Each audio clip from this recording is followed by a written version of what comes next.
Hey guys, Carl from Purple Misplaced. Today I'm taking a look at Fled from designer Mark Swanson and publisher Oddbird Games. This is a sort of tile-laying, hand management game set in the times of the Irish potato famine, in which you find yourself sent to prison for some petty thievery, and it is up to you to do what you can to escape from prison, collecting contraband along the way, hiding from the warders as they're wandering around the prison, trading the contraband in for tools that you will then ultimately use to escape the prison. I was a pretty big fan of Mark Swanson's previous game, his first design, Feudum, which was a very big box, heavy, crunchy Euro game. But I'm also a pretty big fan of tile laying and was very happy to see that there was a solo expansion coming for this game. So I'm very excited to be able to show this off on my channel. Disclaimer, I was given a copy of this game with the expansions and playmat from the publisher for this video, but I will do my best to give you my own honest opinion on this game. With that said, let's head down to the table to see how this one plays with the solo expansion, the Specter, as well as the additional expansion, the Governor's Hound, and then I'll meet you back up here to let you know what I think. To set up a solo game of Fled, you're going to begin by taking these room tiles marked with a 3+ player symbol in the top right corner. 6 tiles will be removed from the game. In addition, for the solo mode means using the Specter solo expansion. I will not be making use of this chaplain or the chaplain's tile, so these will also be removed from the game, but in their place I will then be adding in the Specter tile and the Specter meeple right here. So this Specter tile will get shuffled in with the other room tiles. So here are the other room tiles shuffling in the Specter. There are quite a few of these. I'm going to give them a very good shuffle before we get into gameplay, but here there are 3 big stacks of them. But for this video, I also am going to be playing with the Governor's Hound expansion. So for that reason, I will also be adding in the 6 tiles from that expansion, 3 here marked with bones on them, and 3 other of these shamrock tiles. I'll explain what all of these do later when we get into gameplay, but I'm just going to mix all of these together very well. So here, these 3 stacks are the shuffled room tiles with the tiles from the expansion mixed in. And to continue setting up these room tiles, we're going to take this starting sort of yard tile, setting that here in the center of play. And then I will take my cell with my bunk, and I need to connect this in any way I'd like to the center tile. But here I can sort of start talking about how tiles link together. You'll notice on these tiles that there are 3 different types of, actually I can show you just with this tile, there are 3 different types of sort of connections.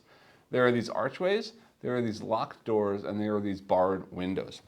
When connecting tiles together, the archways can connect to anything. So an arch against a locked door is fine, an archway against a barred window is fine, but locked doors can only connect to other locked doors if they're not connected to archways, and barred windows can only connect to other barred windows if they're not connected to archways. It means a locked door and a barred window can never go up against each other like that. In any case, I am going to connect my starting bunk like this. And then I will be placing my prisoner in that room. And in doing so, I need to take the prisoner bunk tile here, as well as this sort of player aid. They do connect together like that. I'll set these down over here like this. And then because I am playing with the Specter mode, I will also take this sort of Specter player aid as well, connecting that to the chain as well.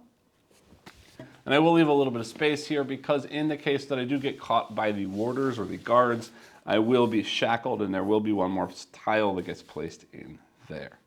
Next, setting up the prison side of things, I'm going to take this governor tile, setting it off to the side of the board, and then these 4 roll call tiles, I'm going to give them a shuffle just to randomize them a bit, and they will get placed in a row to the left of the governor with the window side closed.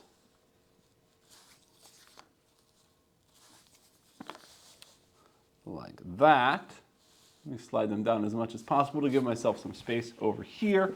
I'm going to take this whistle token and place that on the governor's tile itself. Then from this starting area, you will notice that there is a hat here and a moon here, this hat means that we're going to place a warder in that location, and this moon means that we're going to open the window of this first roll call tile like that, placing that back into that slot like that. And again, one warder will get placed on this tile. Now, because we are playing with the governor's hound, the dog will also get placed into that starting yard. And just for placing later on, we will have the Specter and 2 more warders that could potentially come out during gameplay. So I'm just going to set those off up here in the corner, and we'll pull them in as needed. And with that, we are all set up for gameplay. So a solo game of Fled with the Specter expansion is going to play out over an indeterminate number of rounds. And I say indeterminate, but this stack or these stacks of room tiles will sort of be a timer for the game, as will this governor track over here, which I'll explain in a bit more detail in a minute. I also do want to point out at this point that the map does go a little bit off screen, but I'll do my best to work off in these directions to keep that from mattering. But again, we're going to play through these stacks, and if I don't finish by the time those stacks clear, that will trigger the end of the game anyway. But I could potentially escape, and hopefully, assuming I'm doing well, will escape from the prison before those timers run out. So again, the way that I win this game is by escaping from the prison, and the way that I lose in the solo mode is actually a variety of different ways. In the multiplayer game, actually, if you run out of tiles and nobody's escaped, you still go into final scoring, and whoever has the highest score will win. But in the solo mode, you're focused strictly on escaping. So if you don't escape, you will lose. So if all of these tiles run out and I cannot replenish my hand, I will lose. If this whistle moves through the track and then loops back to the original place, that is also a timer. I will lose. And finally, if the Specter gets placed out later, which you will see potentially, and the Specter ends up in the same room where I am, that will also end the game in a loss.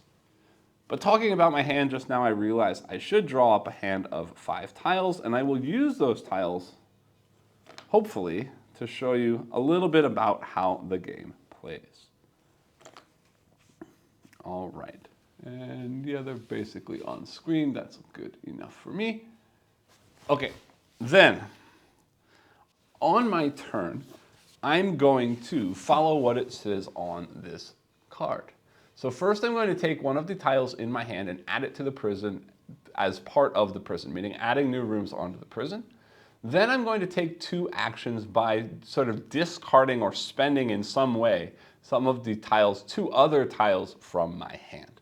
And I'll show you how that works in just a minute, but we have 3 options. The first one is using a tile, discarding it to move around the prison. The second one is placing or sort of forfeiting a tile into the governor's inventory. And this third one is sort of placing contraband into our inventory and or later on changing that contraband into tools in our inventory that we're ultimately going to use to escape from the prison. And after I've done that using 3 of my tiles, I will have 2 left in my hand. And then I have to draw back up to 5.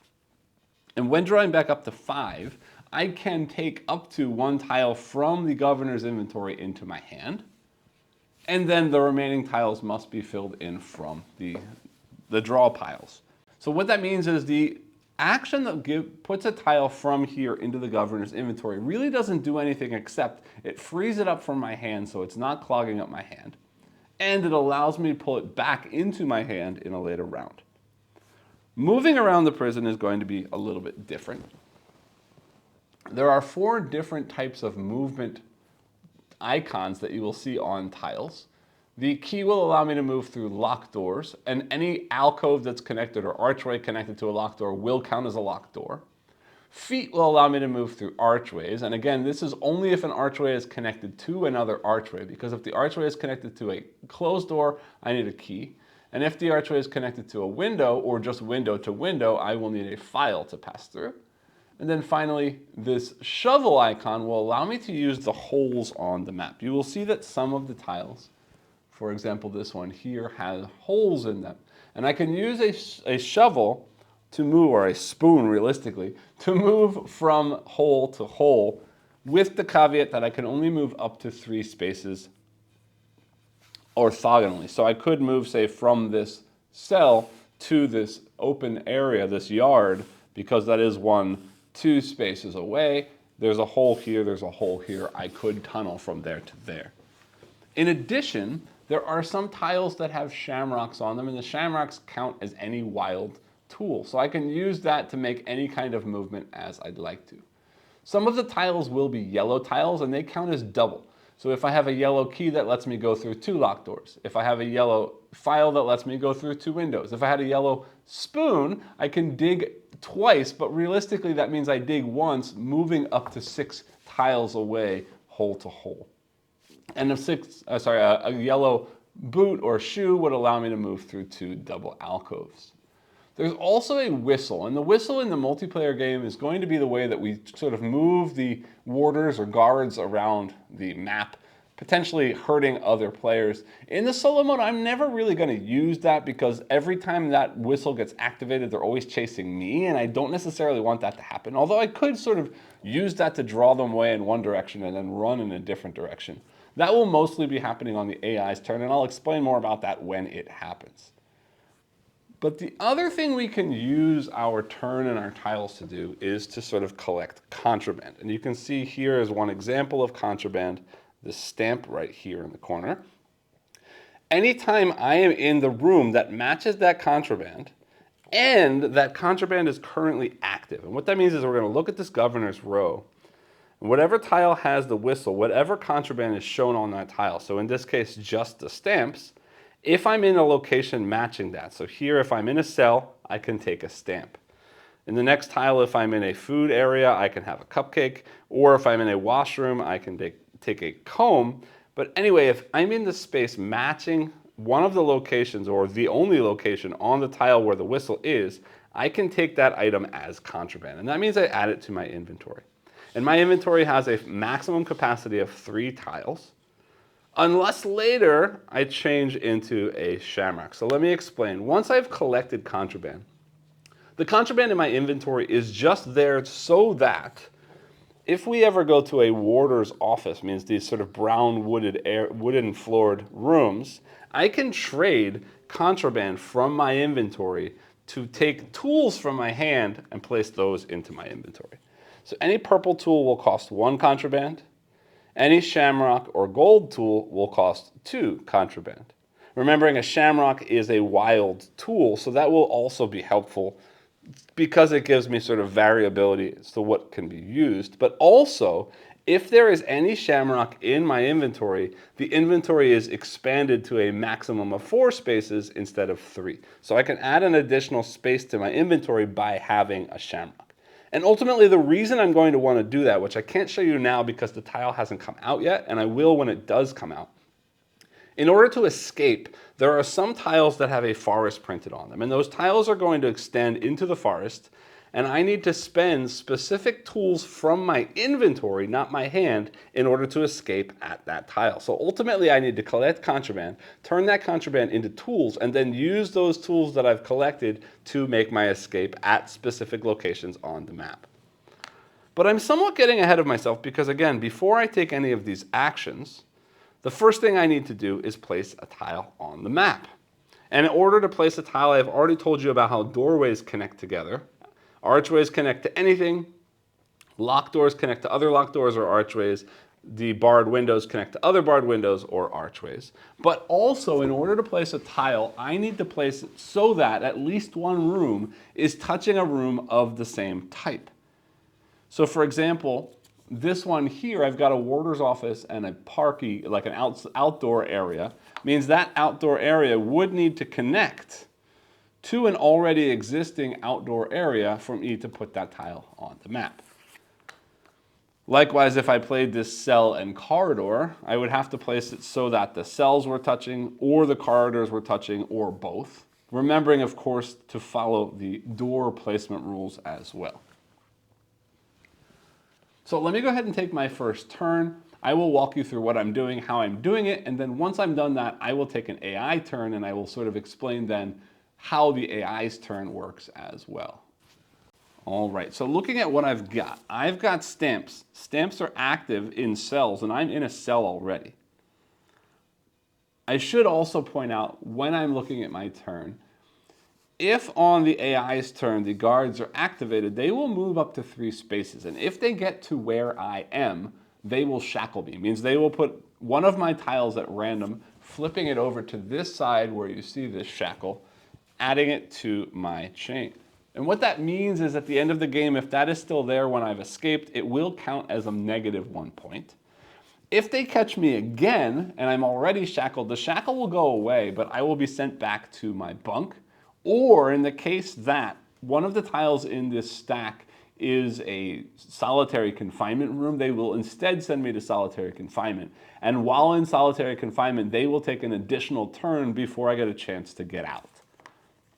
So I'll talk more about that as it's happening, but for right now, if I'm in a location on the tile where the whistle is, when a guard comes into the same room as me, I will be safe because I'm supposed to be in that kind of room. If I'm in any other room when they find me, then I will be shackled. So right now I'm safe in a cell. I don't really want to leave the cell. I do want to put this into my contraband or into my inventory. So I want to use that as an item. So looking at the other 4, I do have 2 files. And I wouldn't mind starting to get the warder's office out onto the board so that I can potentially trade contraband for tools, because contraband turning into tools has to happen in the warder's office. I should mention also, while I'm taking my first turn, the dog. The dog is special. The dog is going to help me get more contraband. What this means is, even if the thing is not active on that location, means right now the only thing I can do is take stamps if I'm in a cell. Wherever the dog is, that type of contraband is always active. So right now the dog is in a yard, which means I can always take button contraband because the dog will retrieve it for me. Later on, if I get any tiles with bones, I can use the bones to move the dog up to 3 spaces.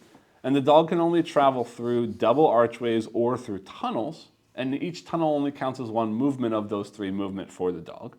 So I can send the dog around into different types of rooms to activate different kinds of contraband without needing to wait for the whistle to get there. Because the whistle only moves to the next tile when the AI or myself triggers that whistle action, moving the guards around the prison, moving the whistle forward once. And that's dangerous because when the whistle gets to the end, if the whistle gets triggered again, it will cycle back and instantly end the game in a loss. All right, so I have placed my tile. So now I need to spend 2 tiles. I am in a cell. These stamps are active, so I will place this stamp as contraband into my inventory. And then, I don't need this whistle. I like having a shamrock because it gives me flexibility. And right now, there's no reason to be in this room. I could use my file to go through there into here, but then he would catch me there if they activate, and this is not safe ever. I should never be in a warder's office. So what I'm going to do is I'm going to place this whistle here in the governor's inventory. I don't think I'll ever need it. It may stay there forever, but that is the end of my turn. So now I draw back back up to 5 tiles by drawing 3 tiles. And I can always take 1 from here if I want to. Currently, that's the one I got rid of, and I don't really want the whistle anyway, so I'm going to leave it there, which means I'm going to take 3 tiles from here. And just pointing out a few things. Here is my first food room, this yellow one. I've got another stamp on a double corridor. This is our first gold banner. And I should point out, because I forgot to point this out sooner because I didn't have one, if I have any gold bannered tiles in my hand when I need to place a tile as a room, I must place the gold banner tile before I can place any other tile. So in the next turn, I must place out the Specter, which is gonna be sad, but at least I have control over where it's getting placed and not the AI. So we'll see how that works in just a second. But now, on the AI's turn, we see this. So first things first, they're going to draw 3 tiles. And then using those 3 tiles, they're going to first remove any tiles or set aside any tiles that have a clover or a whistle. Because for the AI, the clover will also be treated as a whistle. Then from any remaining tiles, I'm going to select one to add as a room to the prison. If they had a whistle or a clover, they will discard it to activate the whistle. If they don't, they'll discard one of their cards of my choice, or tiles of my choice. And then their third tile will always get placed into the governor's inventory, which means it will be a tile that I could potentially add to my hand on a later turn. So drawing 3 tiles. Let's see, 1, 2, 3. Turning them over, I've got a foot, or a shoe, a comb, and a whistle. All right, so they are going to set aside the whistle, because they are going to come after us right now. So I'm glad I stayed in that cell. Then, that's sad, because I was going to be able to use my stamp, and now I can't. Okay, so from these two, one of them is getting placed, and one of them will get into inventory. I'd like to keep the comb, so let's have them place this out. I can place it wherever I want to, so long as it follows rules. And I will place that over here like, let's do that. Then they're going to activate the whistle. So they'll discard that tile. And he's going to move 3 spaces towards me. 1, 2. It's worth mentioning that they will never move through a window. So if I came over here, he would have to go around there to get to where I am. In any case, I'm supposed to be in a cell. I'm in a cell. We are safe. The whistle moves to the next tile. So now I can get combs in washrooms or muffins in the food rooms. This then gets added to the governor's inventory. And it's my turn again. But I have to play out this ghost tile because it's gold. And that's a bit of a problem, because that means now that the Specter comes out. And I mentioned before that the Specter, should they ever get to the same room as me, will instantly end the game. Good news is the Specter can only move 1 space each time a whistle is activated. Bad news is Specter can go through every type of pathway. So they can pass through those windows. There's nothing blocking them. They just move slower. So I need to make sure that I'm sort of always running away from the Specter. All right, then I'd love to play this stamp, but unfortunately I can't because they advanced the whistle already. Let's see. What do I want to do? I need to get away, but getting away right now is not a great thing to do. Hold on, let's see. This is 1, 2, 3 away. If I put this over here, this is 1, 2. I'm going to do that anyway, because then I can use this file to move here. Like that.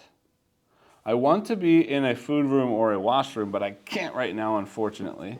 Then, I want to keep this because it's food. I want to keep the stamp just in case, but no, it's kind of meaningless. I'm going to get rid of the stamp. That's the end of my play phase. Then I will take the comb, because if I can get a washroom added, I can turn that comb to contraband. Now we hope that they don't draw a whistle, because if they do, I'm getting arrested, because I'm not in a washroom or a food room. But let's see what happens. Let's take 2 from this stack and 1 from this stack over here, turning over a spoon, a shoe, and a whistle. That's not fun. Okay, that's fine though. I only now wish that I hadn't left the cell, because now we're going to be able to get those stamps again. Okay, well then, I get to place one of these 2. I want to place that washroom. Although it's meaningless now, it will come back again later. Let's place... Nope, that won't work because that's a barred window. That won't work because that's a barred window. I think if I do that, that's not a problem. Then the whistle gets whistled. He's chasing me. 1, 2, 3. That's a problem, because now one of my... Wait a minute. I took the comb and I never drew new tiles. I should have taken 2 more tiles. So let's take these 2 tiles, and I will explain this one in just a second. So then the whistle happens. I do get shackled, which means one of these randomly is turning into a shackle, which is that one. Oops. So now I get shackled like that. Not the end of the game. Not really a big problem, just it's a -1 point. if I can't get rid of it, then this gets added here, and it's my turn again. But I do only have 4 tiles this turn because they just took one from me. Sorry, the ghost should have also moved one, and this whistle should move one more time like this. All right, so now we've got our first escape tile. So this is an escape tile, and this must be placed such that this piece right here is exactly 6 spaces away from the center tile. So you can see this board visualizes that for me. 1, 2, 3, 4, 5, 6 will be a forest in any direction. 1, 2, 3, 4, 5, 6 is a forest over here. 1, 2, 3, 4, 5, 6 is a forest over here, and so on. And these must be placed so that that forest piece extends over that line. It is the 6th space away from the center tile in any direction. So I need to build out rooms so that that can get played. Now it is my turn, and this is a gold banner, so I would be required to play this, but there's nowhere that I can play this that connects to a yellow and also connects to a forest. So right now I don't need to play that. I do, however, need to play something else. And I do want to run away from this guard. And I'd love to find buttons. I do already have the ability to get stamps if I went to a cell room, but I don't have any cell rooms. I could always dig if I was in a room that had a hole, but I'm not. Yeah, I'm gonna place out this one. Like, nope. Can I connect that? No, I can't. I want to connect it in a way that the dog can get in there, but the dog can't get in there. If I do it this way, the dog can go right into that yellow room. Because that means even right now, this yellow room is not active. If the dog goes in there, I can then take cupcake contraband. Yes. So that's 1. And then I'm going to use 2 more tiles. I don't need this key right now. I see, I didn't explain that to you. So in order to escape, what I need to do is I need to spend these tools from my inventory. And you'll see that there's 2 sort of sides to this book, 2 different pages. Normally, in this location for a free action, if I can spend 2 files or 1 gold double file from my inventory, I will escape. But you'll see here there's a moon with a single file. The moon is showing through the window over here on the governor's row. If the moon is showing on the tile where the whistle is, which currently it is not, I can escape with the cheaper resource value, which is a single tool of the matching type. And that moon will turn anytime I place out a tile that contains a moon, which will always be tiles that add more warders to the prison as well. In any case, right now, I'm not anywhere near escaping. I don't have any files down here. I don't have the ability to place that out yet, so I'm going to place that here. And I am going to use one of these, let's do the corridor because I don't need it, to go through that window. So now I'm safe from the guard. He can never get to where I am. And currently I don't need the stamp. I'd love buttons. I wouldn't mind muffins. But let's see. I'm going to take 4 tiles from here now because we did get down 1 from the last time. I got a double file, which could work real nicely with that escape. Oh, I did get a bone so I can move the dog somewhere. I got a comb, which is great if I go in there, and I got a boot. All right, a double boot. The double file is potentially, but I can just use that anyway. Yes. Okay, that's my turn. AI takes their turn. 1, 2, 3. Flipping over, I got a stamp, a button, and a boot. That's wonderful. All right, and this escape also requires files. So files might be what I'm aiming to get to. I get to place whatever I want. I get to save whatever I want. I want to save the button. I'm doing this out of order, but it's not going to matter. This gets placed. And I might as well place that here like that. I guess so. Hold on a minute. This blue escape, that's going away though. Yeah, like that's fine. And that goes away. They didn't activate whistles, so we're safe again for a minute. Then, I'm going to take my turn. I need to place something out.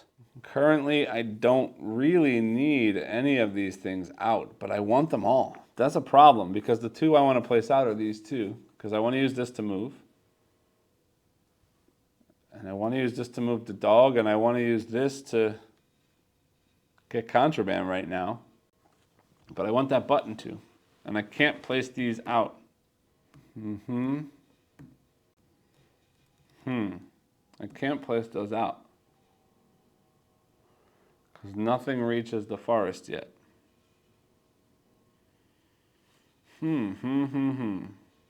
That's a problem. I don't want to get rid of this because I want that double file. Well, I think I'm going to have to get rid of it. All right, so this gets placed out. It's not going to matter where. Let's put it there like that. Then, yeah, it's a waste, but I need to do it. I'm moving with a double file just one space. And because I'm in the bath and this, oh, no. He's only moved twice. I can't make a comb yet anyway. All right, then slow down. Slow down, slow down, slow down. No. No, no, no, no, no. Then let's take our time. Let's take our time then. Okay, in that case, I don't want to do that because I'd rather save that double file. In which case, I think I might place out the comb instead. I can't put it that way because that blocks there. I could put it there to potentially get out with park. That's also a digging hole, which is not bad. All right, then I'm going to use the bone to move the dog down here through that pathway. So now I can make a button. No, that's a cupcake, not a button. Ah, then I'm completely messed up. Leave the dog there. Never mind. Then I don't need the dog at all. In which case, I'm keeping that, and I'm placing the dog somewhere, and I don't really care where. Like that. Yeah, that's fine then.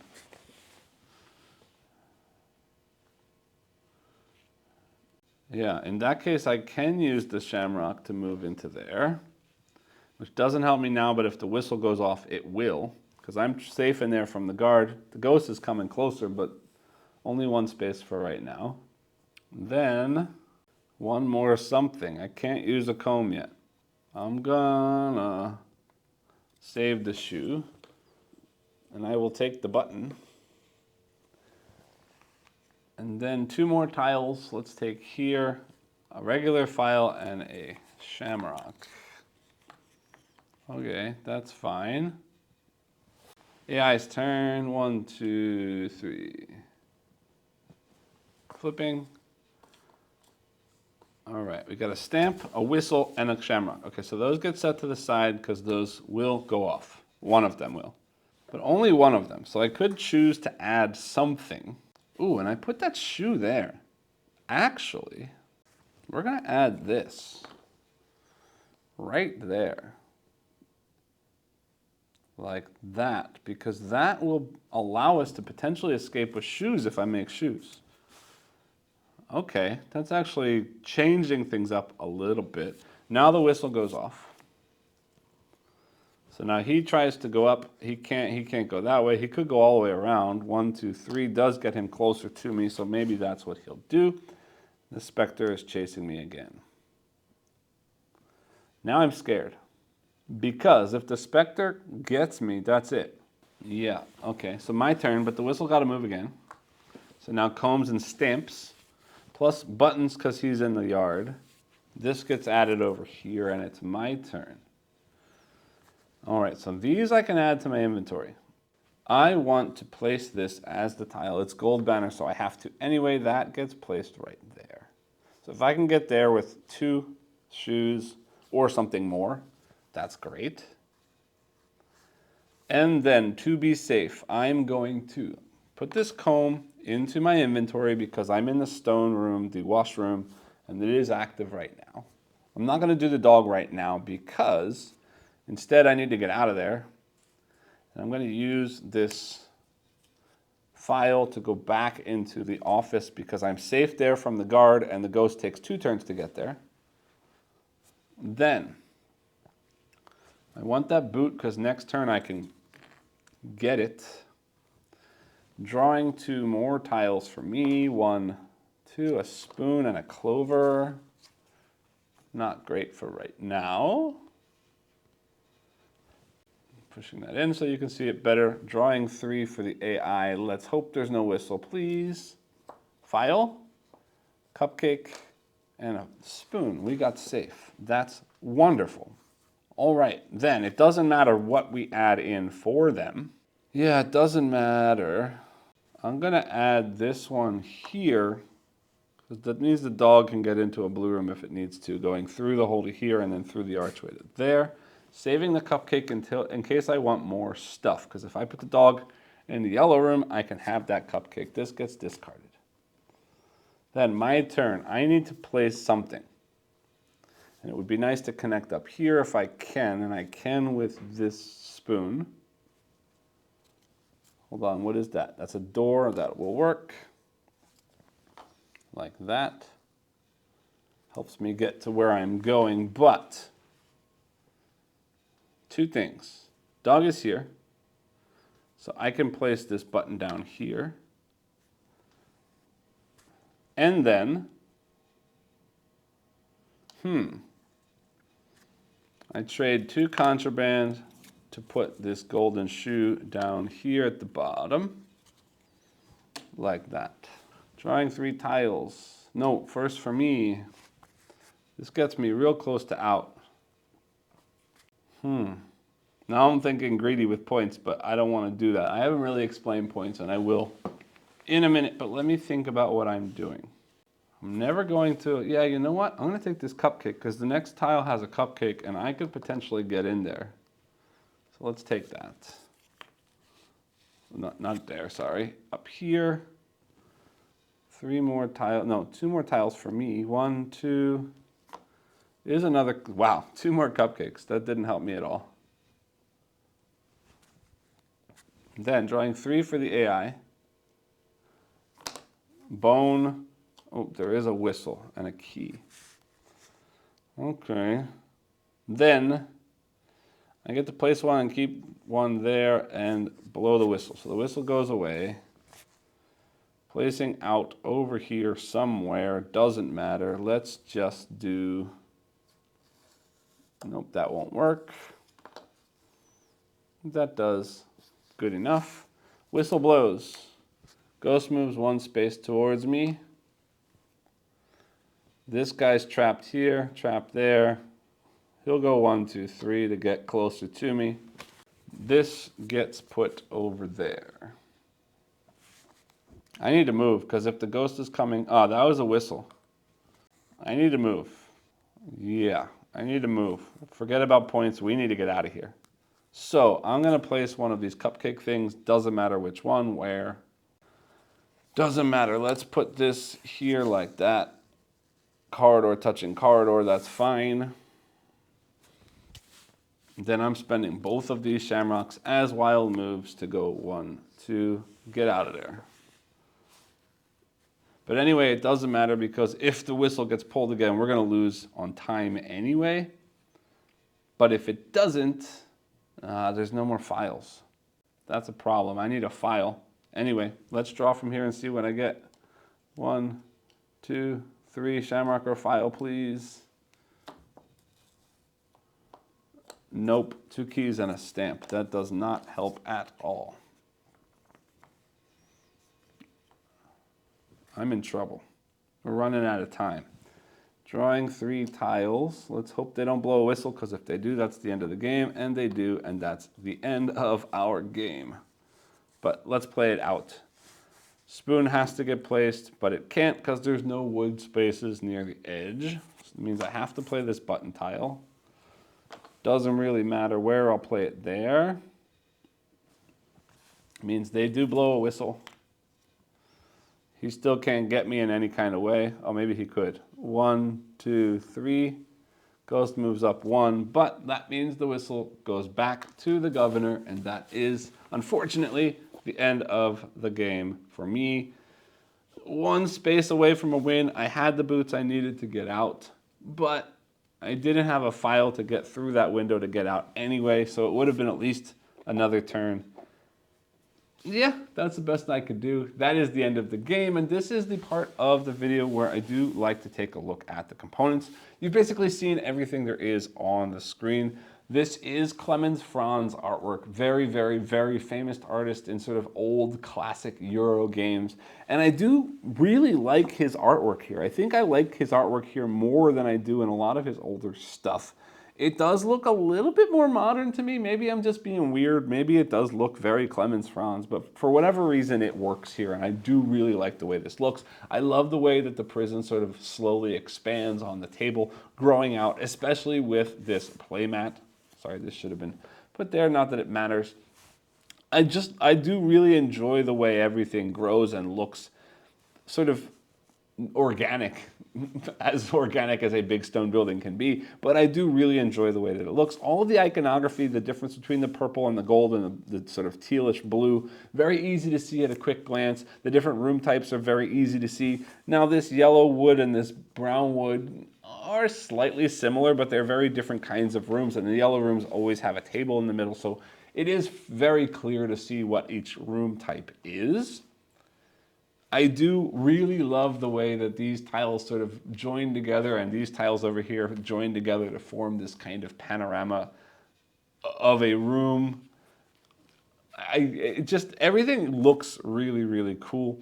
I do love some of the sort of extra little stuff that you see scattered in there, like a broom against the wall, or here you've got a yard with a coffin being built, and little hints of things scattered here and there throughout, just to give it a little extra flair to make some of the rooms different than other rooms.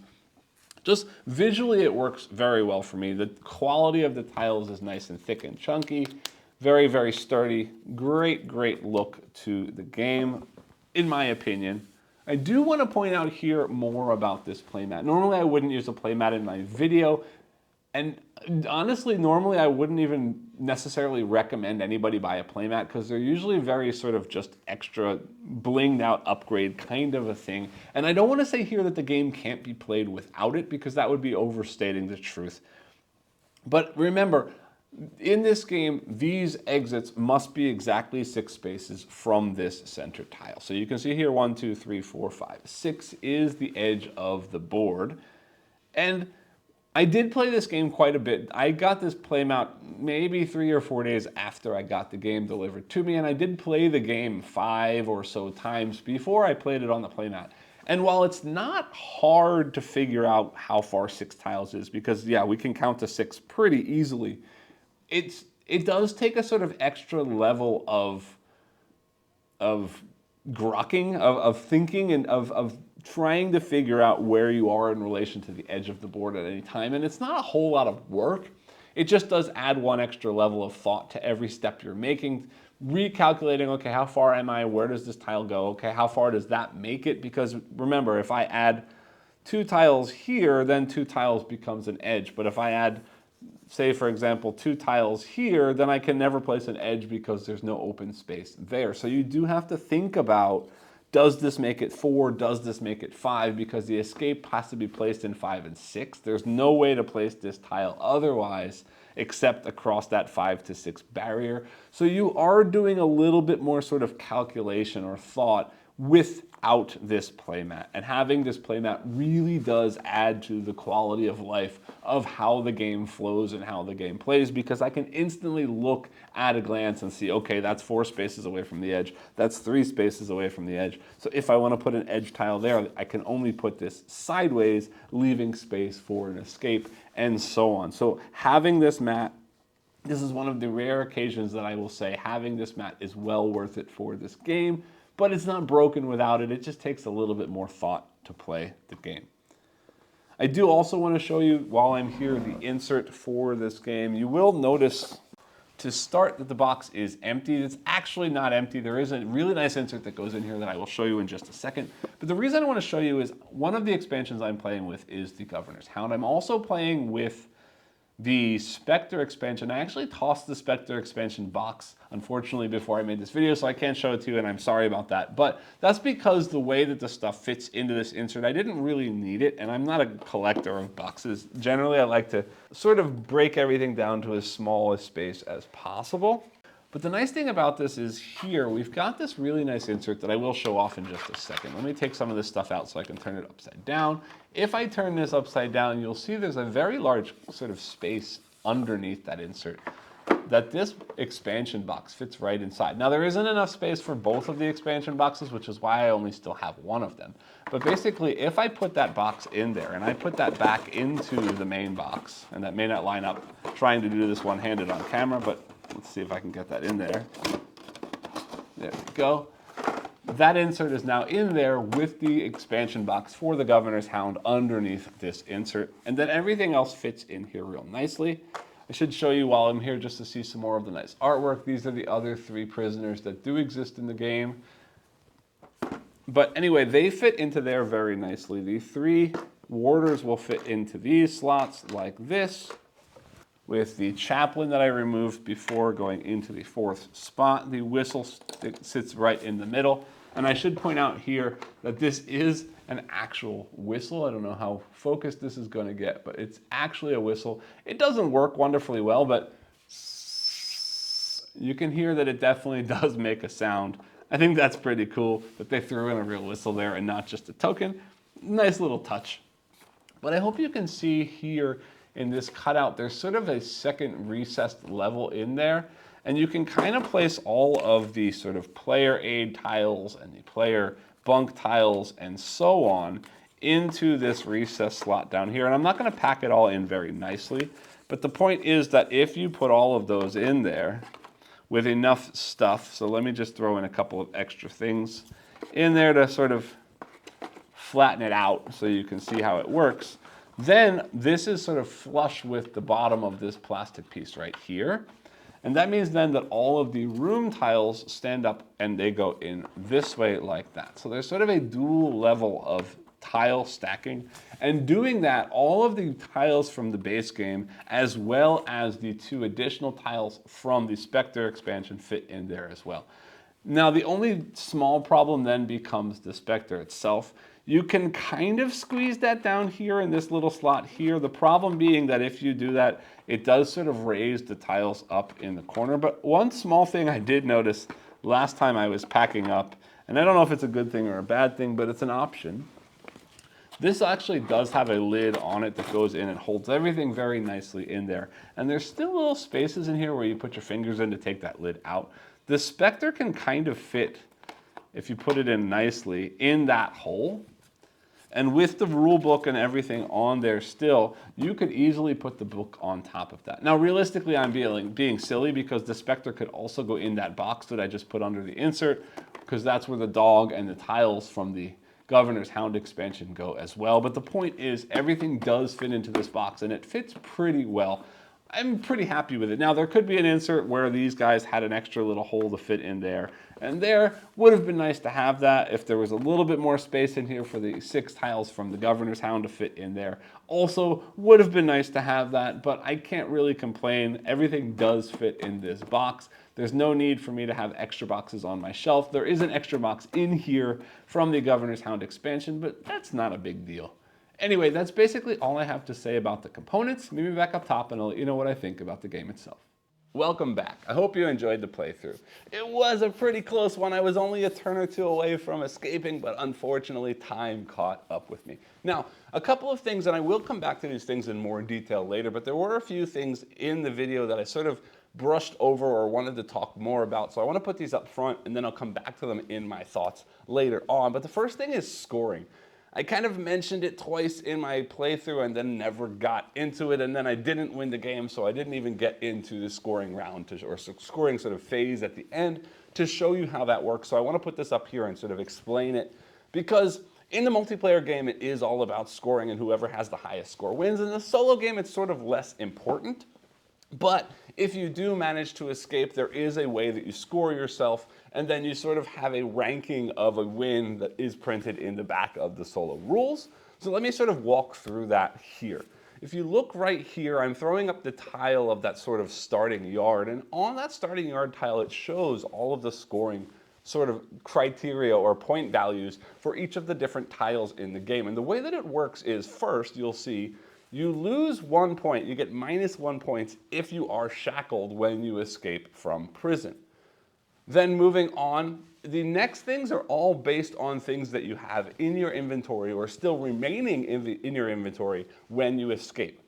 So you will get 1 point for each contraband that's still in your inventory, 2 points for any purple main regular tool that you have in your inventory, 3 points for any shamrock tile that's in your inventory, 4 points for any double tool that's in your inventory, and then the last one, that white square, represents if you escape, you score a flat 5 points simply for having made it out of the prison.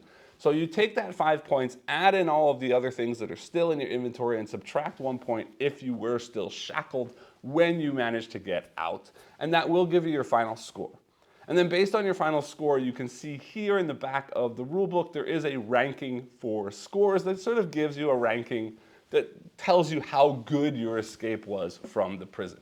I'll come back to all of that scoring later on in my thoughts on the game. I just wanted to put that here just to make sure that you understood how scoring works, because I did kind of brush over it and forget to come back to it during my playthrough. The other thing I want to point out here is that I was playing the game in my playthrough using the Governor's Hound expansion, which means that the sort of timer of the game is escalated a little bit, because part of the Governor's Hound expansion are these 6 tiles I shuffled into the tile stacks. 3 of those are the bone tiles that allow me to move the dog around, but 3 of those are also additional shamrock tiles.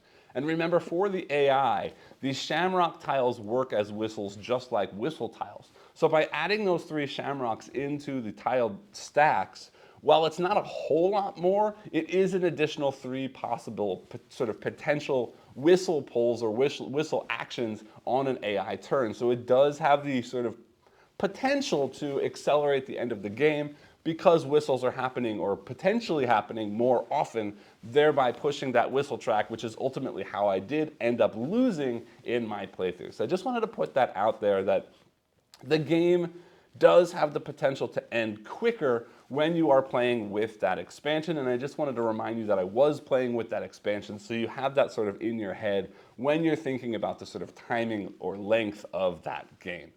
So let's get then into my final thoughts. I will come back to both of those ideas of timing and scoring later on in my thoughts, but I want to sort of focus on the main sort of core mechanisms in this game, because this is going to be an interesting one for me to talk about, because I haven't yet played the multiplayer game, but I'm going to say right up front that I expect that this game shines as a multiplayer game, and for me it's sort of only okay as a solo game, and I'll explain why in a bit about the solo, but let's focus first on the mechanisms in this game, because I do think there's quite a bit of interesting stuff going on in this game.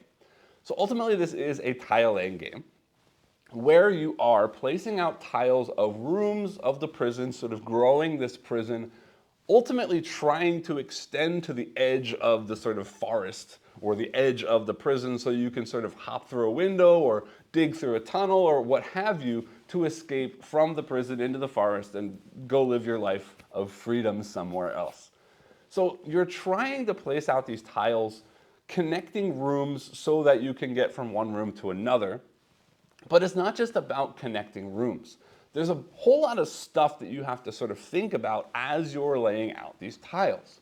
Because, first things first, when I place a tile, a room type must match another room type on the board in order to even place the tile in the first place. So I have to be able to place tiles somewhere that connects to something that already exists, and that adds the sort of first wrinkle of the placement of those tiles.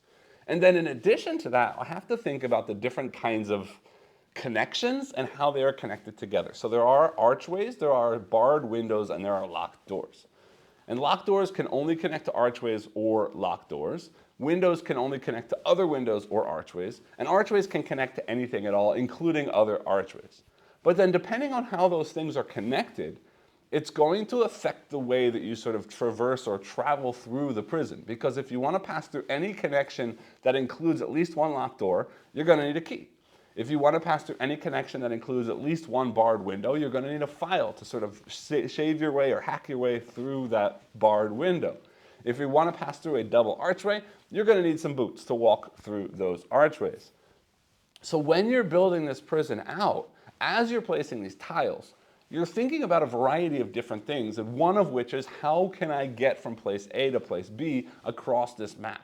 You also have to think about the different tunnels that pop up on the different tiles, because potentially you can get across the map a whole lot faster if you pay attention to dig and then go from room to room, instead of going room, room, room, room, room. And you see in my playthrough that I was often a little bit slow or sort of hiding out because I never really made use of those tunnels.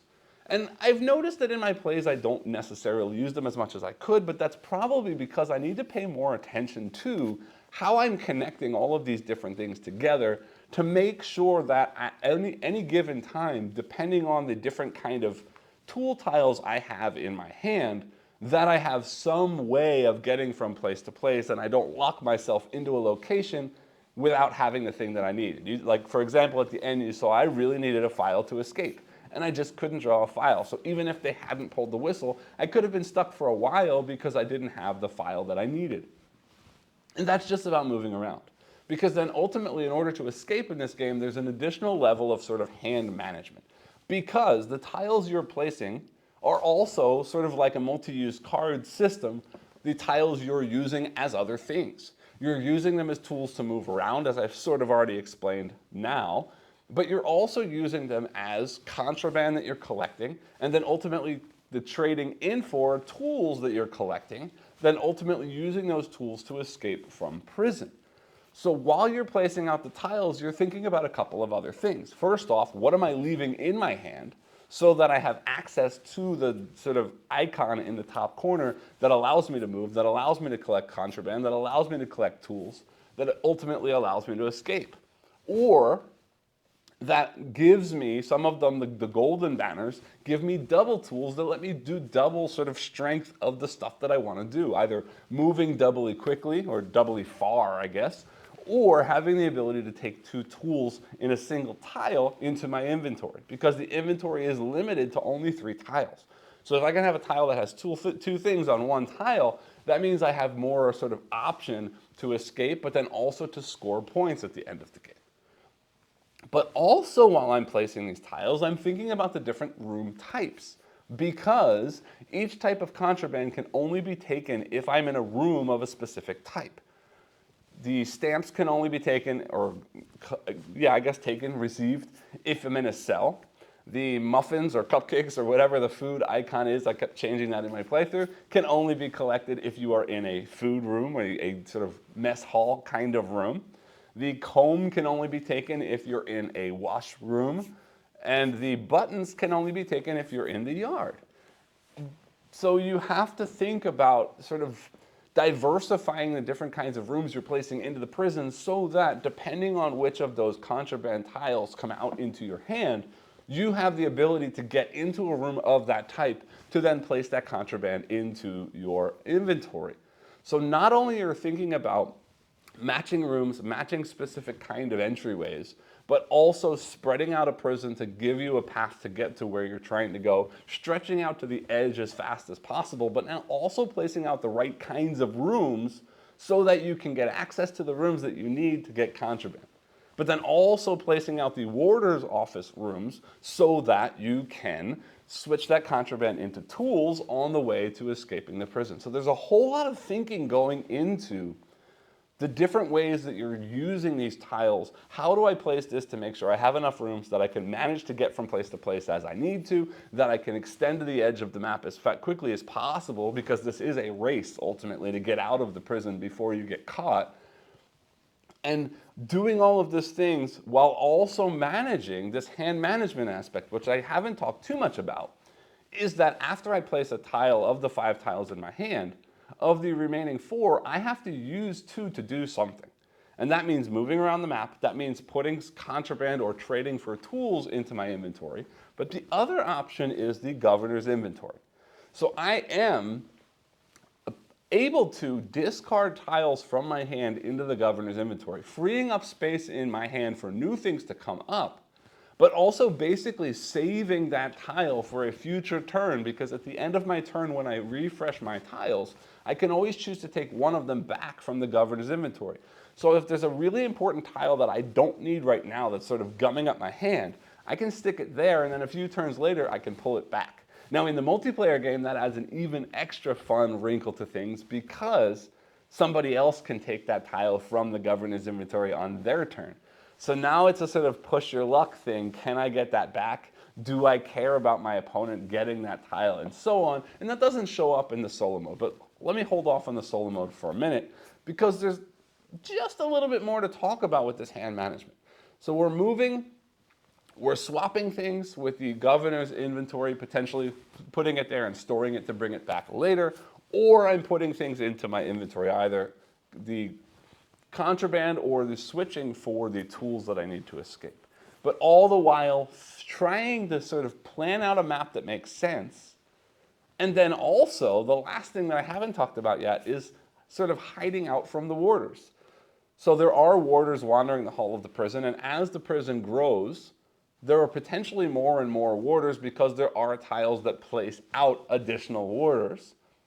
And every time a whistle is played, meaning in a multiplayer game, either somebody else plays it and sends them after you, or in the solo game, the AI plays a whistle and sends them after you, you have to make sure that you're far enough away from them that they won't catch you, or if you're not far enough away from them that you are in a room that they are okay with you being in. Because there is this other sort of track of tiles, the governor's track, if you will, the roll call tiles. And each time the whistle moves, each time the warder's action is activated from this whistle, the governor is calling to roll call, and you're required to be in specific rooms. And being in those specific rooms means you're safe. So even if the warder finds you, you're not going to get in trouble, because you're supposed to be in that room. So if you make sure that you're in the right room when they find you, it's not a big deal that you have to hide from them. But the other option is being in a room you're not supposed to be in, particularly the warder's offices, where you do need to go to switch contraband into tools. But while you're laying out the tiles, there's an additional wrinkle that the warders can't walk through windows.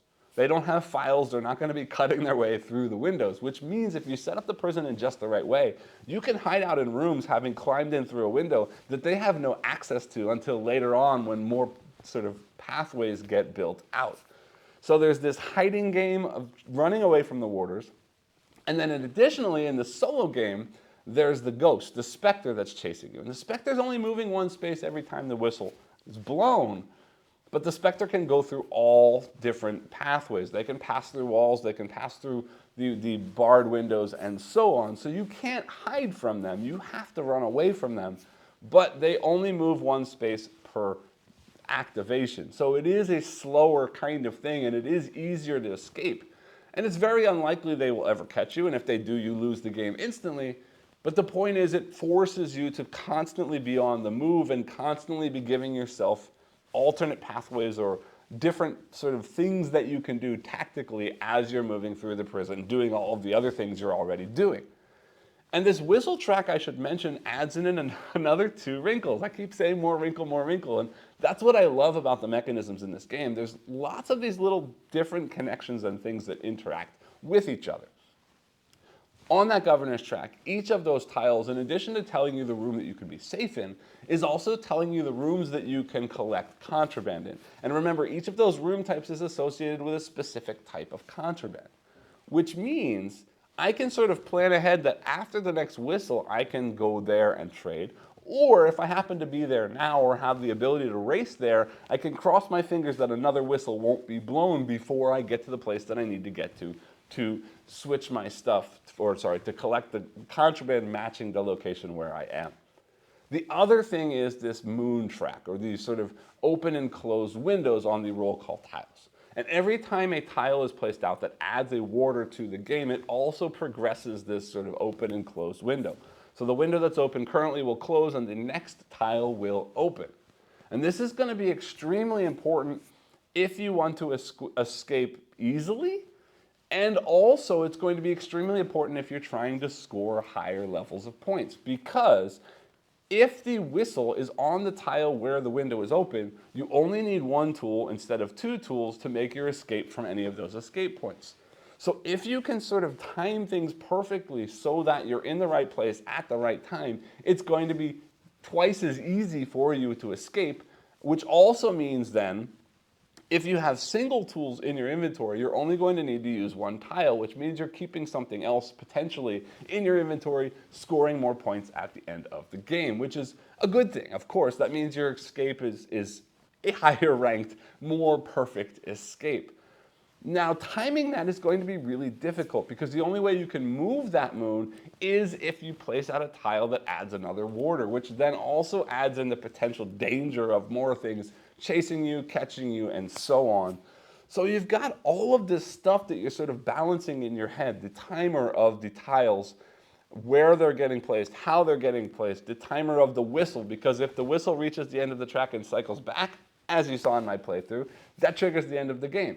So I'm trying to race and rush to get out as quick as possible, trying to build out the most efficient placement of rooms based on door types, based on having enough of each kind of room to get the things done that I need to get done, based on having a quickest possible path from the center to the escape point, based on collecting the right contraband, being in the right rooms at the right time to be able to collect the contraband, finding a warder's office and getting there without getting caught to trade for tools, then ultimately getting to the exit spot, trading those tools in or using those tools to make your escape, hoping that the moon is in your favor so that you have to use less tools, keeping more stuff in your inventory, and ultimately scoring more points. And all of these mechanisms working together really does make for a clever usage of tiles in a tile laying game. And I suspect that when I get, or if I get this played as a multiplayer game, I will have quite a bit of fun with it. But let's talk about the solo mode. The solo mode that I'm playing is still a lot of fun. I'm still enjoying the puzzle of placing out the tiles. But the problem for me with the solo mode is that things just escalate differently. In the multiplayer game, you're playing against other people, and the game ends when all of the tiles run out or somebody escapes. The whistle track is allowed to sort of loop in the multiplayer game. You're not instantly ending the game. It is looping, which means that the game continues. This threat of the whistle track ending is not enough to end the game. Whereas in the solo mode, if the whistle is blown 5 times, because there are 4 roll calls, so the 5th time sends it back to the governor, it ends the game. So it puts a really, really strained race push on the solo mode. And that race is still there in the multiplayer game because you want to be the first one to escape, potentially, if you have a lot of points, because ultimately it will be based on points. You do score 5 points for escaping, but you want to make sure you have a little bit extra in case somebody else escapes on the same turn and has more points than you. But the point is, the race is there but slower in a multiplayer game, whereas the solo mode just feels hectic. And it really feels to me that because of this sort of randomness of the tiles, when the whistle or the shamrock comes out on the AI's turn, it really does make the randomness in the game even more. And it really means that I've got to play incredibly efficiently in the solo mode to even manage to escape, let alone to score any points along the way. And that means that the randomness of the tiles, meaning if I get lucky that I get a contraband tile that matches where I am and I can use it right away, yay. And if I don't, then not so yay. If I get the right rooms or the right door types that match the tools that I'm pulling at any given time, then yay. And if not, then not so yay. Now, granted, I can use the governor's inventory to sort of manipulate the tiles so that I can pull out the things that I need moving forward. And there's certainly lots of things that I can do to sort of better prepare myself or better prepare for the inevitability of anything coming out, meaning more variation, more diversity, more clever connections of doorways, and so on. But ultimately, specifically in the solo mode, I feel like the randomness does bare its fangs a little, show its fangs a little bit more in the solo mode, because there's not this ability to, okay, I'll just take an extra 1 or 2 turns, because that extra 1 or 2 turns could eventually drive the whistle track just that much further to end the game before you get the things done that you want to get done. Now, don't get me wrong, I'm still really enjoying it, and this threat of this timer looming over your head really does make for a fun efficiency puzzle. It just feels a hair too random for me, and it does feel a hair too punishing for me. And more importantly, when I look at the scoring in the back of the solo mode book, and it says up to, I can't remember the number off my head right now, but like 16 points. You score 5 for escaping. You score 1 for each contraband in your inventory, 2 for each tool in your inventory, 3 for each shamrock in your inventory, and 4 for every double tool in your inventory. That means you're going to have basically a full 4-tile inventory with a bunch of double tools, trading in a double tool to escape, and then hopefully having a bunch of stuff left in there. The highest I've ever scored escaping was a 7. I can't even imagine how you get into the next higher level ranking, let alone those sort of top 2 ranking levels. It seems impossible to me to ever get that high. But seeing it there means that it must have been tested, and I'm sure the designer of this game has played it so many times that he sees the patterns and he understands the optimal connections and the optimal room types and so on. And yes, of course, there will be some differentiation which ranks you can even possibly hit based on the randomness of the game. But just escaping seems hard enough. To get that many more points on top of escaping, there just doesn't seem to be enough time in the game to get it all done. So it really does sort of make me feel extra frustrated that, wow, I can't even escape and somebody's hitting 14 points. How the heck is that happening? And it just makes it feel more frustrating. Now, I want to talk a little bit about the Governor's Hound expansion here because I've only, again, played this solo, and the Governor's Hound is interesting because it sort of does 2 things. With the Hound, it gives me the ability to get contraband on the location where the Hound is, regardless of where the whistle is on the Governor's track, and that's very important, particularly for me in a solo game. I feel like that's super important because it means that the randomness of the tiles is less important because I can mitigate that randomness more by putting the dog in the locations I need to match the types of contraband that are coming out of the deck or the stacks of tiles into my hand. The problem is, though, that the Governor's Hound then also introduces 3 shamrocks, which you saw in my video means there's more likely that those shamrocks are going to come out on the AI's turn, which means it's more likely a whistle's going to get blown on the AI's turn, which means then more likely the sort of timer of the game is going to be faster because those tiles are in the stacks of tiles. So it feels like a sort of 6 of one, half a dozen of the other kind of situation where it makes things easier for me, but also makes the timer shorter, thereby making it more difficult for me. I still think that I would generally play with it instead of without it because I do like that extra flexibility of how I'm collecting contraband.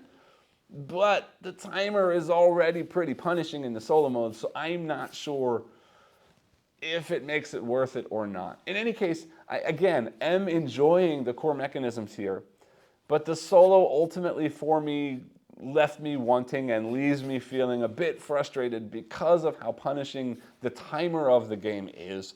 There might be some small tweaks that could make that different. I would even love to see if the solo mode had one extra rule that allowed me to mitigate that whistle timer in some way, or some way that I could interact with the Specter to sort of reverse the negative that's happening. Maybe if I trade in some kind of specific contraband or specific tool to push the whistle back 1 space, or what have you. If there was one more level of mitigating the randomness or mitigating the timer in the solo mode, I think that really could shine. And I suspect that in multiplayer, this game will probably be a whole lot of fun, but this is a solo channel and I haven't yet played it multiplayer, so I can't speak to that. But I will say if you're focused on this game as a solo experience only, I'm not sure that I could recommend it. If you are looking for a multiplayer competitive tile laying game with this cool race theme added to it, definitely check this one out. Again, it's still a game that if I have to play multiplayer, I will occasionally pull it out to play solo, but this is not a game that I'm going to be, racing to the shelves to get off for a solo game simply because the solo mode did feel a little bit disappointing to me. In any case, that's basically all I have to say about this game. I hope that this video was helpful for you. As always, if you did like the video, I do ask that you like, subscribe, and click the bell icon below, and I'll see you all next time. Thanks.